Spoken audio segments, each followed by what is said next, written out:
On November 12, 2019, at exactly 9:15 a.m., Westbrook High in St. Charles, Missouri, entered a full-scale lockdown. Mrs. Andrews, the history teacher for room 201, was reviewing the day's assignments when the sudden blare of the PA system startled the students. Principal Graves' voice was calm but carried a sense of urgency. "Attention all students and staff. We are now in lockdown. This is not a drill. Repeat, this is not a drill." Instantly, Mrs. Andrews bolted the classroom door, her hands trembling. The students' expressions shifted from confusion to fear, especially when the door rattled as she yanked the chain across the top. The classroom lights were switched off, and she motioned for the students to gather under the desks. In the far corner, Samantha Dean, Sam to her friends, huddled beneath her desk.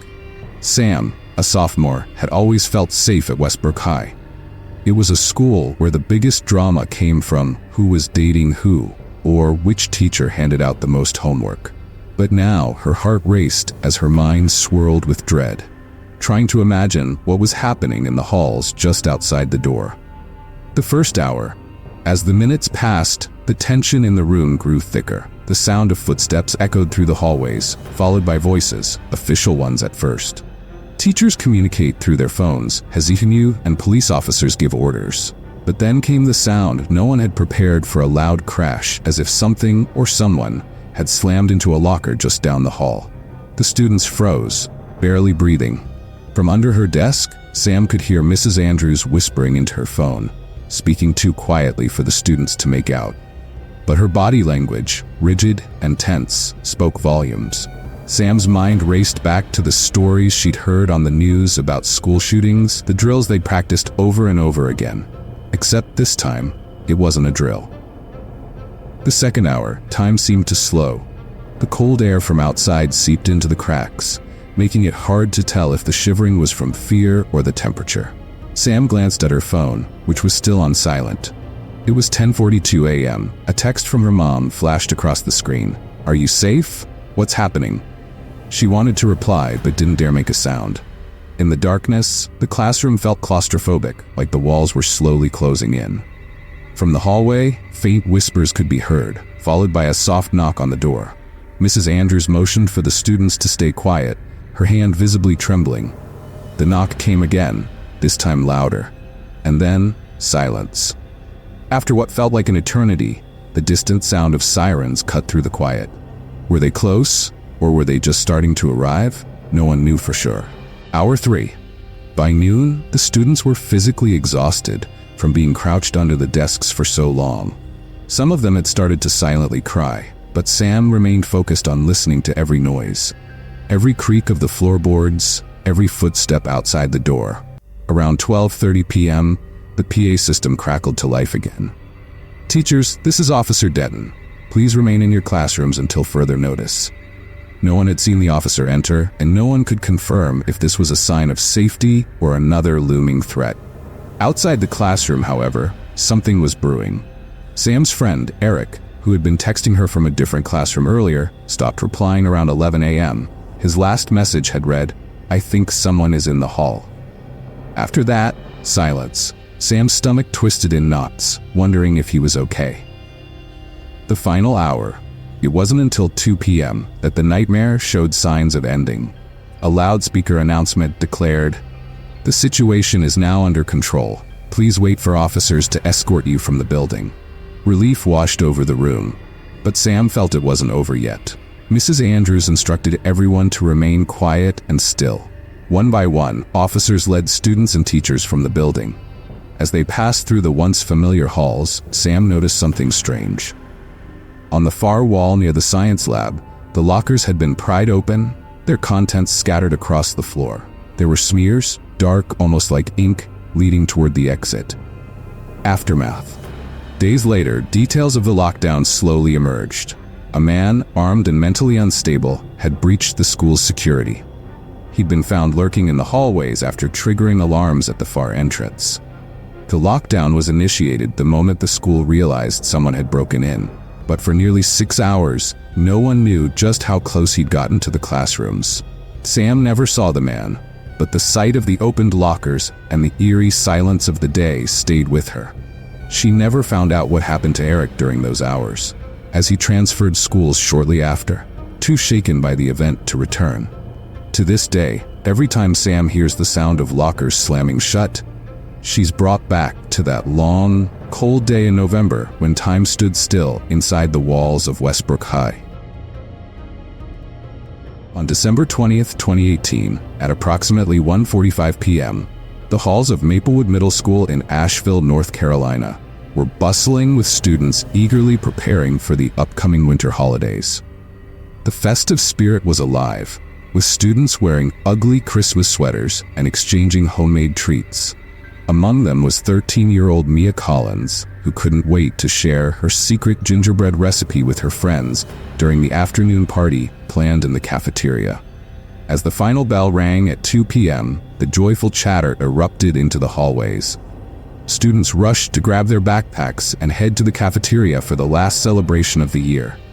But just as Mia and her friends were about to step outside, an urgent voice blared over the intercom, slicing through the merriment like a knife. "Attention all students and staff, we are entering a lockdown. This is not a drill. Repeat, this is not a drill." The first hour. Mia's heart dropped as her teacher, Mr. Thompson, immediately sprang into action, locking the classroom door and instructing everyone to move away from the windows. Panic rippled through the classroom, and the once cheerful atmosphere turned dark as fear took hold. "Everyone, stay quiet," Mr. Thompson urged, his voice steady but urgent. "We need to stay calm and wait for further instructions." Mia felt the weight of fear pressing down on her chest as she sat on the floor with her friends, trying to make sense of the situation. What was happening outside? Was it a false alarm, or was there a real threat lurking just beyond the classroom door?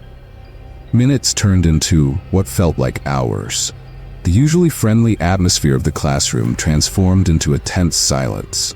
The only sound was the ticking clock, counting down the moments of uncertainty.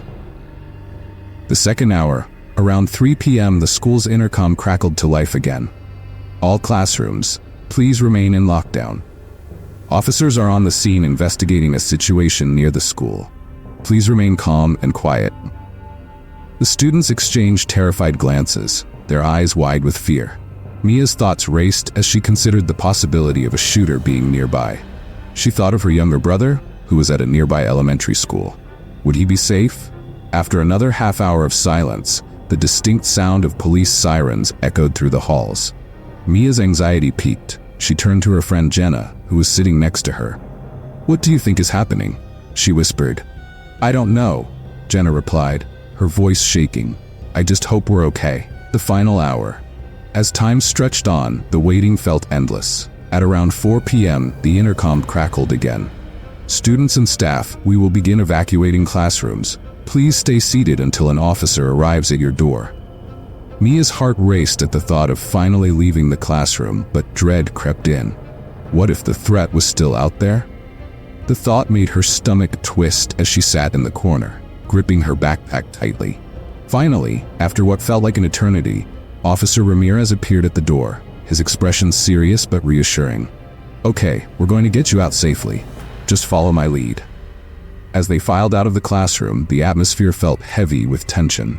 Mia looked around at the faces of her classmates, fear and confusion reflected in their eyes. The hallways were eerily quiet, devoid of the festive sounds that had filled them just hours before. Aftermath. Once outside, the students were gathered on the football field as officers conducted a thorough sweep of the building. The mood was somber as they awaited news. It wasn't until around 5:30 p.m. that the principal, Mrs. Parker, approached the students to address them.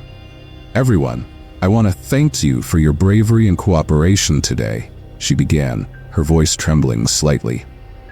"Earlier this afternoon, we received reports of a man with a firearm spotted near the school. Thanks to the quick response of the police, the situation has been resolved. The individual was apprehended without incident, and everyone is safe now." Mia let out a breath she didn't realize she had been holding. Relief washed over her, but the reality of what had just occurred began to settle in.